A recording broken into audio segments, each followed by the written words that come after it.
Now taxes is 100% free when you file in the TurboTax app if you didn't file with us last year. Oh, yeah? Yeah, just do your own taxes in the app by 2/18. What if I have lots of forms? All good, all 100% free. What if I had 3 jobs? Still 100% free. What if I once saw Bigfoot? That has nothing to do with taxes, so still 100% free. Now that's what I'm talking about. Now this is taxes. See if you qualify in the TurboTax app. Excludes TurboTax Live, must start and file in app by 2/18.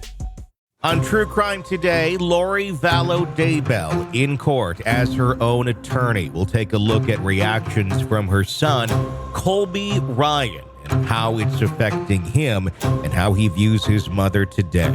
Plus a conversation with Robin Dreek, retired FBI special agent and chief of the Counterintelligence Behavioral Analysis Unit, about Lori Vallow's mental states, her behavior, and what we may be seeing in the coming months as she continues to represent herself in a court of law.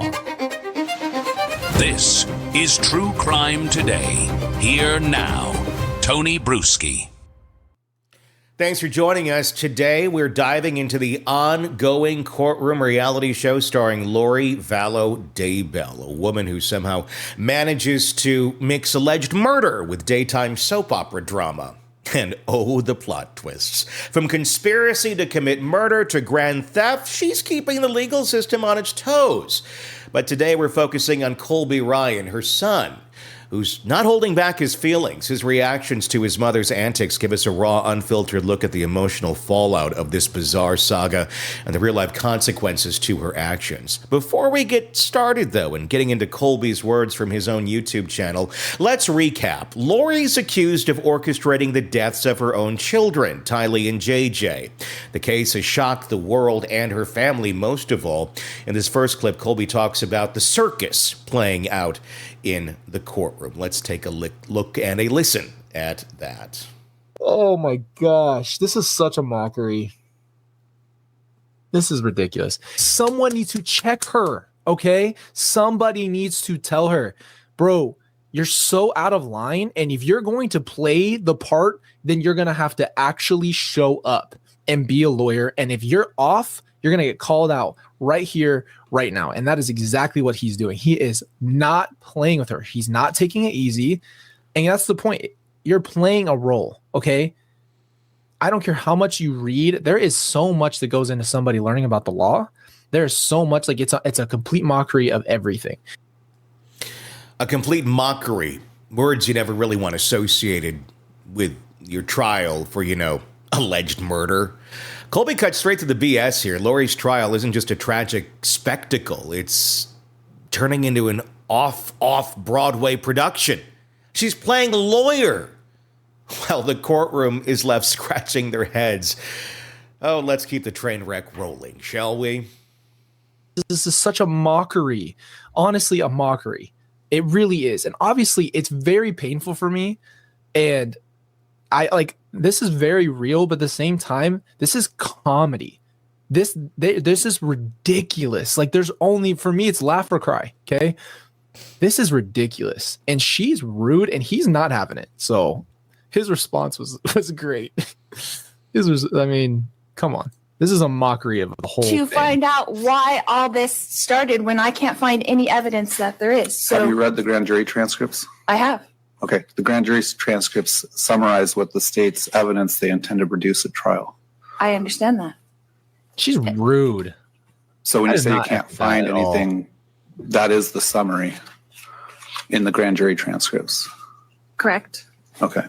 So I guess I don't understand how an extradition a year or so after the fact, after the indictments, would have anything to do with the you guys are here. We've underlying charges. Colby nails it again. In a horrible, horrible way, this is comedy gold with a tragic twist. I mean, this is someone who lost his own brother and sister to this evil, maniacal woman who is actually his mother. There's a lot of trying to wrap your mind around this, and I can only imagine the mental gymnastics he's been going through. The grand jury transcripts, the evidence or lack thereof, it's like watching a magician perform, only to realize there's no trick. Just kind of a bunch of empty promises and claims. Lori's rudeness isn't just grating. It's a cherry on top of this absurd legal Sunday. Here's some more. And I think this is her last dance. This is her last opportunity to I guess more than anything, leave a legacy in her own mind. I don't know. I'm not going to sit here and try to act like I know what she's thinking. But that's what I look like. I look at it in that way because I know how theatrical she is and dramatic she is. And that's the only thing that I can think that is going through her mind right now is that this is part of that. This is part of that thing for her, is that she's going to make this about, she probably looks at it like a movie, because I don't think she's checked in at all. I think she's completely disassociated. If you want my own opinion on it, I think she's completely dissociated, and it shows. She's disrespectful, law-abiding citizen. Don't bring up the Constitution. I don't know why you're even talking about the Constitution, and I don't know why you're doing this. And at the end of the day, like, we're going to sit here and have you just say there's no evidence here and all this stuff. It's mind-blowing. The last dance indeed, as Colby said. Lori's not here for justice. She's here for Lori and the drama, which seem to go hand in hand. In her mind, the trial is her swan song, a final act in a twisted play where she's the misunderstood heroine. Disassociated, more like auditioning for the lead role in Delusions of Grandeur. If I'm called, it's not going to be a good day. And I only mean for her, because she's disrespectful. She's obviously coming in with a personal vendetta. I feel like if she starts calling people, it would literally be to try to like expose maybe Melanie Gibb or someone like that. Like try to throw people under the bus for her own, what's it called? For her own gain. She would definitely want to just do it for herself. And it's not about anybody else. And so obviously she's not going to take into account anybody else. She doesn't care. And I'm just going to be honest with you guys. Like, where my mind is at with this whole situation is I learned everything I needed to know from my interview. And I think I needed that as a human being. That conversation really put me in a different avenue. I think a part of me always believed that my mom could be redeemed. A part of me always held out hope. And a part of me always believed that there is an opportunity for her down the road to change, for her, even maybe she would eventually change. Right. And I think that you hold on to that hope. It's got to be a difficult thing. I don't think any of us can really truly contemplate it unless we're in that situation. And hope is a dangerous thing, isn't it? Even in the face of overwhelming evidence, Colby held on to a shred of it. And now the mask is off, and any chance of redemption for Lori seems as likely as her winning Mother of the Year. The acid test of this prosecution is not a matter of determining if the defendant is guilty of the crimes that the defendant is charged, but rather, was any crime even committed? And where is this evidence? This defense has yet to find any evidence of a conspiracy in the 100,939 pages that have been turned over by the state. The state does not get to say, like they did in their last motion to us. So let me pause real quick and say this. You guys know we've had this conversation. She's completely void of anything that has happened, right? Nothing has happened. We are living in a alternate reality where she is a victim. And this is going to be the tone for the rest of the time. This is going to be the tone for the rest of this trial. She is going to constantly make herself seem like a victim. Pages upon pages of nothing. It's like Lori's defense team is searching for Bigfoot in a forest of legal jargon. The problem is, Lori's defense team is Lori. Lots of noise, but no actual sighting. The prosecution's case may be thin, but Colby's belief in Lori's guilt remains unshaken, and frankly, who could blame him? There is a time for you to move forward. And I think that everyone who's gone would want the people here that they love to continue to live their life and move forward and have life and be happy. And I feel like that's what I can rest my hat on, is like, I know that they're gone. I accept that. And, you know, my mom's going to be who she is. She's going to choose to do this. I can't change her thoughts. And I thought I was the one, guys. Like, for years, I thought I was the one who was going to get through to her. I thought I was going to be somehow the one to be like, hey, like, you know, I'm coming to you with, like, vulnerably. I just really thought I had an ability to help her in any way. And I really did desire that. You know, I desired to help her. I wish I could have gotten through to her. And I wish that I could have had an influence enough to get her to see how bad she's hurting everybody else, including herself. And we have to live in this reality. This is what's happening. So that's what it is. It really is what it is. Colby, you're very courageous for coming out and sharing your story. I think it's going to open up the doors for a lot of people, honestly, who are in not exactly the same situation, but are dealing with a malignant narcissist in their life who basically incapable of seeing reality. We all have that hope. We all have that feeling, that wish that people who are like that could see the light, could come around, see the errors in their ways, and be the person that we wanted them to be, we thought they were, but in reality, they are not. And there it is, the cold, hard truth. Colby Ryan, raw, real, and finally free of the illusion that he could save his mother. Lori Vallow Daybell's trial is a tragic story of broken trust, shattered families, and a mother who chose darkness over light. If you want to watch that full reaction video, it is on YouTube at Colby JRY. Now, let's go to Robin Dreek, retired FBI special agent, chief of the Counterintelligence Behavioral Analysis Program. I had a chance to sit down with him recently to get his thoughts on the behavior of Lori Vallow Daybell and the upcoming trial. Let's take a look. You know, I hate that we have to go in the realm of dark humor to find comedy sometimes in tragedy, but Lori Daybell Vallow is that. Yeah. I mean, I'm thankful she's representing herself because, as you said, we all know where the story is going to end, just what the journey is going to be to get there. At least she's going to make it entertaining. We're going to see a lot of horrendous things, as we saw during the first trial, obviously, and it's going to be tragic. It's going to be heart-wrenching, but watching her in her psychoses trying to defend herself, I think is going to be the real show here. Yes. I mean, and it's kind of, I guess I'd say barbaric in a sort of way, but it's how our system works. I guess if someone wants to sign up and go into this chamber, you'd hope there'd be more safeguards to say, this really shouldn't be happening. We're just kind of poking at a rabid animal here right now. But the bar for competency, I don't know, maybe should be higher. You would think. Well, it'll be really interesting because a lot of people think they can defend themselves, you know, and media makes it that way too in movies. I mean, so my wife and I, one of the shows we watched on Paramount Plus was Tulsa King, you know, and in Tulsa King, Sylvester Stallone playing the mobster defends himself in court, and he makes it look like you can do this. And, you know, when you watch things on TV, you think you can do this.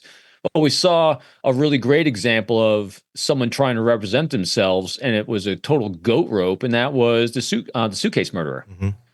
You know, she tried to defend herself, and you can't. I mean, lawyers, there's a reason why lawyers go through so many years of school, so much years of practice, going through the bar exam. And whether you like lawyers or not, doesn't matter. I mean, there's a lot of skills there and a lot of reps, as we talk about, to get to the level you need to be to articulate the law, to know how to put it before a jury, to know how to behave in court, to know how to there's just a lot of knowledge. And the hubris that she has, that thinks that she can defend herself when her life's, well, again, why not? She's already going to jail for the rest of her life. So, hey, why not throw it on the wall? It'll be really, I think, good for the world to understand the crazy in that brain, though. I think that's really going to be on full display. Does the world need to know the crazy in that brain? I guess. I think us and our audience do. I mean, yeah. It's really. I think so. Anytime I can sit and gain more data points that we can then reference for other cases, you know, that's just more. It's just more reps that we get, and I think we're going to see a lot of reps when we look at that crazy. I guess. I mean, can you find? I mean, because yes, to look at reps, to look at, you know, crazy more and more, it kind of helps you, you know, piece it together and see it more from the crazy perspective, which is a difficult thing to do because everybody's crazy is a little bit different. With Lori Vallow, do you find consistency in her crazy, or do you find it to be all over the board? Like, meaning when you do look at it and you examine her behavior, is there any other person that those data points are going to benefit you, or is she just too, it's just where the paint falls, it falls when you splatter it on the wall. That's a great point, Tony. Here's what I'm expecting, but if I see and observe something different, well, that'll be a really good learning example for me. And what I'm expecting is this. My hypothesis and conjecture on her is that she's delusional. There is no doubt, because she's rationalized her abhorrent behavior by fitting it around a religious paradigm that she created to do one thing: serve herself and make a profit off of selling of life insurance. Literally, this to me boils down to a life insurance scheme. Yeah. Where everyone that had life insurance mysteriously got dark and had to be killed so they could get their life insurance. And I think she fell in love with this idea of this because she had zero skill sets in life. And so her behaviors from that point became very consistent throughout everything to me. Everyone that she encountered in life, one, didn't like her because no one stood up behind her and said, "Hey, this is my mom. This is my sister. This is my daughter. This is this great person. This is wrong." No, she was abandoned by everyone because she's a self-absorbed narcissist. And so I'm curious as to whether that is still holding, because I believe it is, from everything we've seen and everything, the rants that she's had, and, at every stage says that she's rationalized killing her own kids and killing the people around her and condoning the killings of people because they were dark. So she and her husband or her life partner could profit from their life insurance. And so I think that's what we're going to see consistently. Now, if we don't see that, another psychosis has happened, or another rationalized behavior, that'll be really interesting. The case of Lori Vallow is so fascinating because there's just so many layers to this onion. When we're talking about Lori and Chad and this ultimately being a big life insurance scam to collect life insurance on people that die. Ultimately, I mean, that's the skeleton of this whole thing. So if that's the skeleton of this, do you think Lori and Chad were ever having conversations on that level of just, this is a life insurance scheme, and here's what we have to do to get that next 300,000 or whatever it is from whoever is going to die? Or were they always having a conversation a bit up here on the fluff where they were talking in terms of God and demons and zombies and everything that they had to do to justify the murders in their mind, but never directly saying we're doing it for the insurance money? You get what I'm saying? Yes.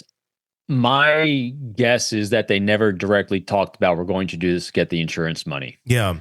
Because they really weren't going for the insurance money. It's to me, okay, I'm going to relate it to the spy world. Yeah. For fun for a second. People, when I do my talks around the country or around the world, and I always ask, so how do you recruit a spy? And they said, oh, you got to throw a lot of money at them. I go, no. You think about, what are they going to do with the money? They're going to pay for education for the kids. They want a lifestyle that they don't have to worry about later on. They have elder care for the parents. And so it's that lifestyle that they're going for. Money becomes a tool to get them there. So same thing here. And we all are motivated by safety, security, and prosperity for ourselves and those we care about in our lives. Money is a tool to get to that. It's a what. And so in this case, I believe it's the same thing. I don't think Chad and Lori were ever talking about, we need to do these things for this life insurance scheme because we want money. They were thinking about, in my mind, that, hey, we deserve, Chad, you deserve, because you're the Messiah, a place in Hawaii. Well, how can we make that happen? Oh, I had a vision, that I had a dream that these dark souls are coming in. And so I think they were fitting all these little nooks and crannies into a narrative that helped them rationalize to, we deserve this because we are a cult. They never called themselves this, but it was literally a mini cult because they fit the definition of it. except the isolation of their people they were trying to bump off. That's what really unraveled them. But I think that's what they were doing. They weren't necessarily saying, Chad and Lori sitting around, all right, so today we're going to, who in our lives has life insurance plans? Boom, boom, boom. Okay, we're going to target him for dark first, him for dark second. See what I mean? I don't think it was at that cognitive level, because that would negate their own image of themselves and negate their own self-identity. Robert Greene's laws of human nature. Yeah. We do not accept things that invalidate our own self-impression, our own self-image. And so, but doing that, they would actually be legitimizing and call themselves, we are targeting people for murder to make money. They wouldn't do it. And that's the thing, because so many people who do go on life insurance schemes, it's very much just on the, mechanical level of it, of, yes, okay, here's what it is. But to be able to get there, they build a big story around it, and you got to dig through that story to eventually figure out what the hell's going on here. And they're somewhat unaware. I can buy, honestly, that Lori is unaware that this is some sort of life insurance scheme. I'm not so sure on Chad, though, honestly. Yeah. And I'm wondering if that can be part of Lori's defense at all, where it's just, she is, I'm not saying she is, but where they can argue that she is a victim. She has these mental health problems, and Chad just played along into it so he could maintain having the hot wife, and had a lot more to do with the mechanical level of this whole thing, and was much more aware of that than Lori, and just fed her what he thought he needed to feed her to have her. I wonder if that's, and I wonder if some of that's like almost literally true too. It doesn't excuse her behavior, but I think that might be kind of what happened. I get the feeling of that as well. There is no doubt. If I know I use imagery a lot. If she's got 2 marbles rolling around upstairs, he might have 3. Yeah. The challenge with that is proving it. Yeah. And I think those text messages, I think that is actually his greatest undoing, is their level of communication that he was, remember, the coy way of using some subterfuge in their communications, I think really undermined him a lot. So I think more of that will probably come out at the next trial. But I'm with you. I think he was a lot more cognizant of the fact, because again, he is just like her, someone with 0 skill sets in life and how to provide for themselves. He's a failed author. He's a failed messiah, whatever it is, he's failed, except he's found someone that believed in his BS to do life insurance fraud. Yeah. And so whatever narrative he needed to do to support him and his lifestyle of doing nothing and being useless, did that.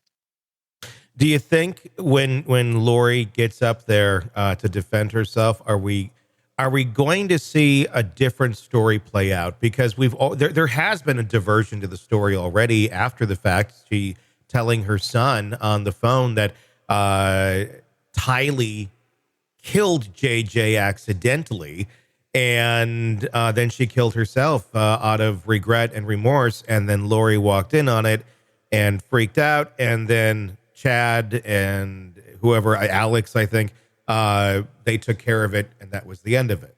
She never thought anything further of, like, should we call the police? Is there an investigation? What happened here? Funerals, things like that.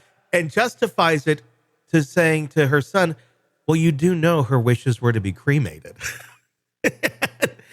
It's horrible, but it's so horrible, but it's just so twisted. What are we going to see that version of her up there? Do you think we have any reason not to expect anything different? I think we might see some new storylines. Yeah. She's demonstrated so far. We have a lot of data points in that life arc of an inability to face her true identity and who she is and what she's done. She's going to keep presenting things to rationalize who she is and not confront her identity and her self-worth. And so I don't think we're going to see anything except some more fantastical stories. That's literally what I think we're going to see. And I think so he'll be we'll put it in an envelope, seal it, and open it up when the trial comes to bear. I think we might see her a couple days in the courtroom, and then the judge is going to just say, no way, we're appointing someone, you have to take someone.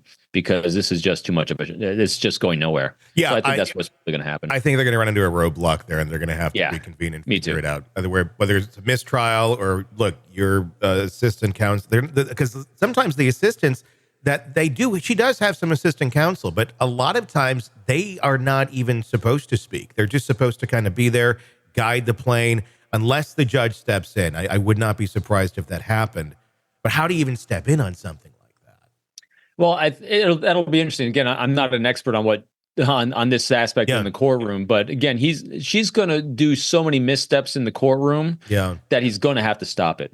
Yeah. And remember, and you said some great things there too about, the assistance that she gets. Well, remember, from the looks of the things that her lawyers were saying at her trial, you're like, what defense attorney would even say that? You could tell Lori said, you have to say this. You could tell that it was Lori saying it anyway. So she thinks that she's got all the answers in that head, and she's highly manipulative. Yeah. And so she's going to try to manipulate that courtroom. She's going to try to manipulate the jury with all her fantastical, whimsical ideas.